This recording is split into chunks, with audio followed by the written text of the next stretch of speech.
ہمارے ملک کے مختلف مکاتب فکر کے علماء نے متفقہ طور پہ جہاد کا اعلان کیا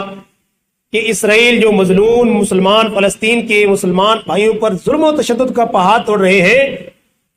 تو اب امت مسلمہ پر اجتماعی طور پہ جہاد فرض ہو چکا ہے۔ جب یہ فتویٰ دیا ہے تو بڑے افسوس کا مقام ہے، بڑے افسوس سے کہنا پڑ رہا ہے کہ وہی جو زبان سے کلمہ بھی پڑھتے ہیں، زبان سے مسلمان ہونے کے دعوے بھی کرتے ہیں، جبے اور دستار کے مالک ہیں، سر پہ پگڑی ہے، چہرے پہ داڑھی رکھی ہوئی ہے، وہ بھی اس فتوے کی مخالفت کرتے نظر آ رہے ہیں، اور یہ فتویٰ دینے والے علماء ان کا مذاق اڑا رہے ہیں، ان کا مذاق اڑا رہے ہیں، فتوے کا مذاق اڑا رہے ہیں۔ ان میں کچھ سیاسی لوگ بھی ہیں، اور آپ جانتے ہیں سیاسی لوگ تو بے دینی میں اول نمبر پہ آتے ہیں، جن کا کام صرف سیاست کو کاروبار کی حیثیت سے استعمال کرنا ہے، نہ ان کا مقصد ملک کو فائدہ پہنچانا ہے، نہ ان کا مقصد دین کو فائدہ پہنچانا ہے، نہ ان کا مقصد امت مسلمہ کی خیر خواہی ہے، ان کا مطمع نظر کمائی ہے، کاروبار ہے، پیسہ اکٹھا کرنا ہے۔ تو بعض ایسے بے دین قسم کے سیاسی حضرات نے بھی اس فتوے کا مذاق اڑایا، علماء کا مذاق اڑایا، دینداروں کا مذاق اڑایا، بجائے اس کے کہ وہ ان مظلوم مسلمانوں کی جو ہے حمایت میں کوئی جملہ بولتے، الٹا انہوں نے یہ کام شروع کر دیا کہ جو ان مظلوم مسلمانوں کے حق میں آواز بلند کر رہے ہیں ان کی ٹانگیں کھینچنا شروع کر دی، اور ان میں بڑے بڑے جبہ دستار کے مالک بھی ہیں جو اپنے آپ کو اسکالر بھی کہتے ہیں، اپنے آپ کو دین بھی کہتے ہیں، دیندار بھی کہتے ہیں، اور لاکھوں کے اعتبار سے لوگ ان کی بات سننے والے ہیں، وہ بھی انہی یہود و نصارہ کی کفار کی بولی بول رہے ہیں، جن میں سر فہرست ہے آپ کے جیلم کا ہی ایک بدبخت انجینئر محمد علی مرزا، جو اپنے آپ کو اسکالر بھی کہتا ہے، سر پہ پگڑی باندھی ہوئی ہے، چہرے پہ داڑھی رکھی ہوئی ہے، اور ٹیبل پہ سامنے قرآن رکھا ہے، سنت اور حدیث کی کتابیں سامنے سجا رکھی ہیں۔ اب مسلمان ہونے کی حیثیت سے جب اپنے آپ کو سکالر کہتا ہے، اپنے آپ کو عالم دین کہتا ہے، اپنے آپ کو مسلمانوں کا نمائندہ کہتا ہے، اور اس کا دعویٰ یہ ہے کہ حقیقت میں ہم ہی قرآن و سنت کی تعلیمات دے رہے ہیں، جب بات آتی ہے مسلمانوں کے حق میں بیان دینے کی، امت مسلمہ مرنے کی،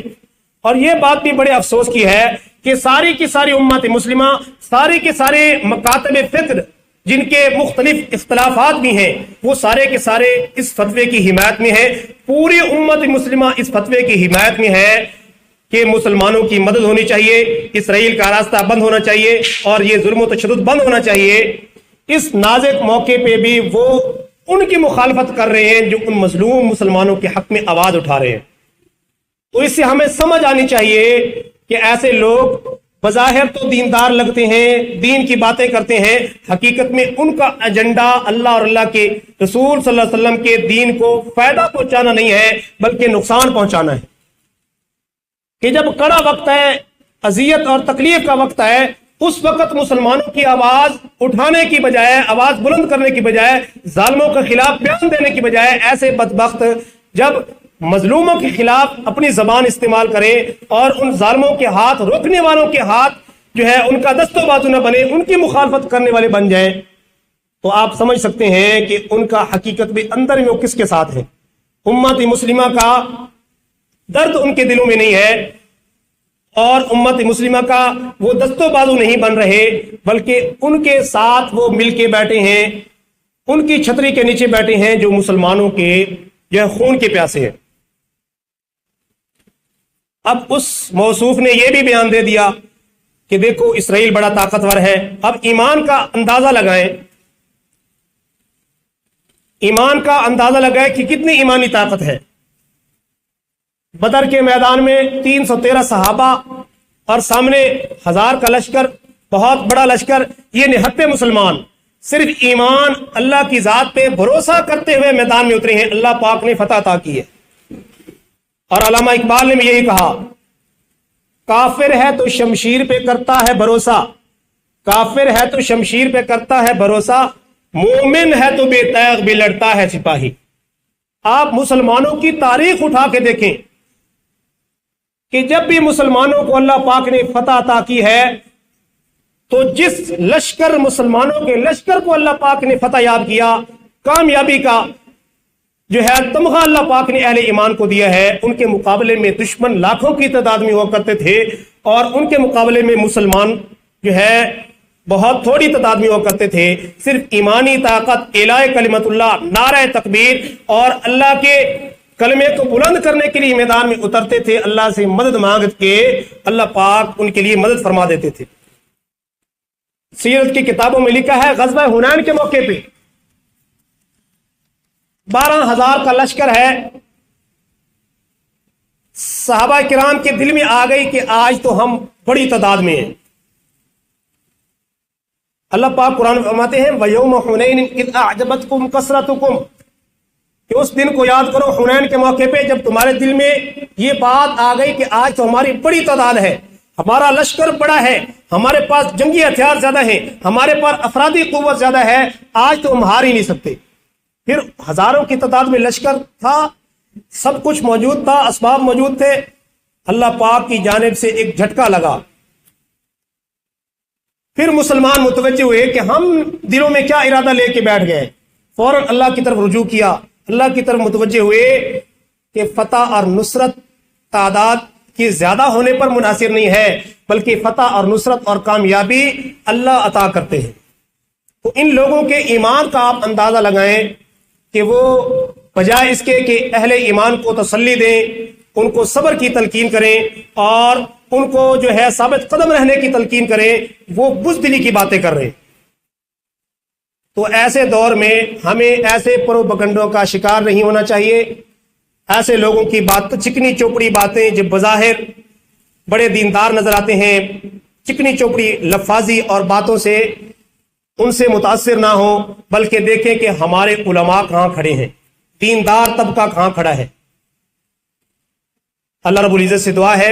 اللہ پاک ہمیں ان مظلوم مسلمانوں کی بھرپور حمایت اور ان کی جہاں تک جس طریقے سے ہم سے ہو سکتا ہے ان ہم مظلوم مسلمان بھائیوں کی بھرپور مدد کریں، مالی اعتبار سے آواز بلند کریں،